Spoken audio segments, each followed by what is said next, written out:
हमें अक्सर कुछ रास्तों पर जाने से, कुछ जगहों में दाखिल होने से मना किया जाता है। पर कभी सोचा है कि क्या होता है जब कोई इन चेतावनियों को नज़रअंदाज कर देता है? और यही सवाल दो बहुत ही डरावनी कहानियों की शुरुआत है। हर कहानी हमें उस फॉर्मूले के बारे में बताती है जिससे आज की भूतिया कहानियां गढ़ी जाती हैं। ऐसी कहानियां जो सुनने के बहुत बाद तक हमारे जहन से नहीं निकलती। तो हमारी पहली कहानी में हम मिलते हैं अजय से। शहर का एक लड़का जो एक भयंकर तूफान में फंसकर राजनपुर गांव पहुंच जाता है। वहां उसे एक बुजुर्ग मिलते हैं, रामस्वरूप बाबा, जो उसे एक चेतावनी देते हैं। सोचिए कितनी साफ चेतावनी है कि जो भी उस रास्ते पर गया या तो लौटा नहीं या फिर पागल होकर लौटा। इसके बावजूद मोहन नाम का एक लोकल लड़का अजय को यकीन दिलाता है कि अरे ये सब तो बस अंधविश्वास है और वो रास्ता तो एक शॉर्टकट है। और अजय वो जोखिम उठाने का फैसला कर लेता है।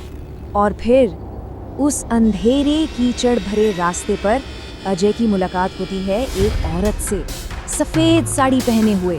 उसका चेहरा खून से लथपथ है और उसकी आंखें नहीं है।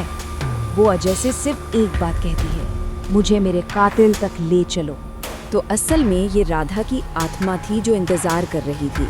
वो अजय को सिर्फ एक जरिया बनाती है अपने कातिल यानी मोहन को उसी रास्ते पर वापस लाने के लिए। और वहीं मोहन का अपना लालच ही उसकी मौत की वजह बन जाता है राधा की आत्मा के हाथों। अब चलते हैं हमारी दूसरी कहानी की तरफ। इसमें हम मिलते हैं आरुष से, एक यात्री जिसकी बस रात के अंधेरे में उसे एक सुनसान ढाबे पर छोड़कर चली जाती है। ढाबे का मालिक भी वहां से भागने से पहले उसे जल्दबाजी में एक अजीब सी चेतावनी देता है। मालिक की बात एकदम साफ थी, सूरज ढलने के बाद यहाँ कोई नहीं रुकता और ड्राइवर भी किसी वजह से ही भागा है। लेकिन अब सर छुपाने के लिए कोई जगह तो चाहिए थी, तो आरुष नक्शे पर पास का एक गांव देखकर वहां पैदल ही जाने का फैसला कर लेता है और इन सारी चेतावनियों को बस गांव वालों की बातें मानकर भूल जाता है।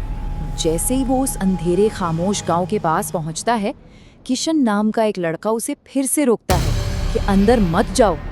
आरुष उसकी बात भी नजरअंदाज कर देता है और फिर जो वो अंदर देखता है, एक औरत एक पेड़ से उल्टी लटकी हुई और हंस रही है। बस ये मंजर देखकर तो वो दहशत में वहां से भाग खड़ा होता है। और फिर किशन उसे बताता है कि 75 साल पहले एक भ्रष्ट मुखिया ने उस पूरे गांव को जला दिया था। लेकिन असली राज तो तब खुलता है जब आरुष को एक पुराना शादी का कार्ड मिलता है, रूपा संग किशन, साल 1946। जी हाँ, किशन ही वो दूल्हा था और अब उसकी आत्मा बाहर से आने वाले लोगों को उस श्रापित गांव से बचाती है। अब यहाँ एक बहुत ही दिलचस्प बात है, ये दोनों कहानियाँ जो सुनने में इतनी अलग लगती हैं, असल में एक ही जैसे पैटर्न पर चलती हैं। चलिए इनके इस कॉमन डीएनए को जरा समझते हैं। तो देखा, ये फॉर्मूला कितना साफ है।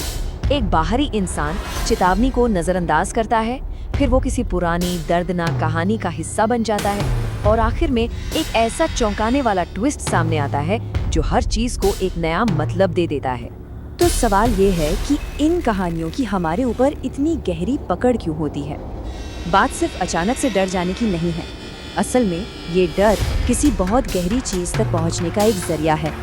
दोनों ही कहानियों में जो भूतिया अनुभव है वो किसी भयानक नाइंसाफी का सीधा नतीजा है।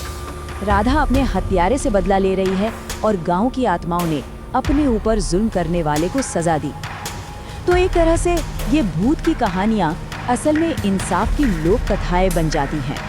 ये कहानियाँ हमारी उस गहरी सांस्कृतिक मान्यता को छूती हैं कि जब कोई बहुत बड़ा अन्याय होता है तो वो उस जगह पर एक स्थायी निशान छोड़ जाता है, एक ऐसी गूंज जिसे वो लोग सुन सकते हैं, महसूस कर सकते हैं, जो उस मना किए हुए रास्ते पर चलने की हिम्मत करते हैं। और आखिर में ये कहानियाँ हमें ये सोचने पर मजबूर कर देती हैं कि डर का असली स्रोत क्या है, वो भूत या फिर वो इंसानी करतूतें जिन्होंने उन्हें सबसे पहले जन्म दिया था।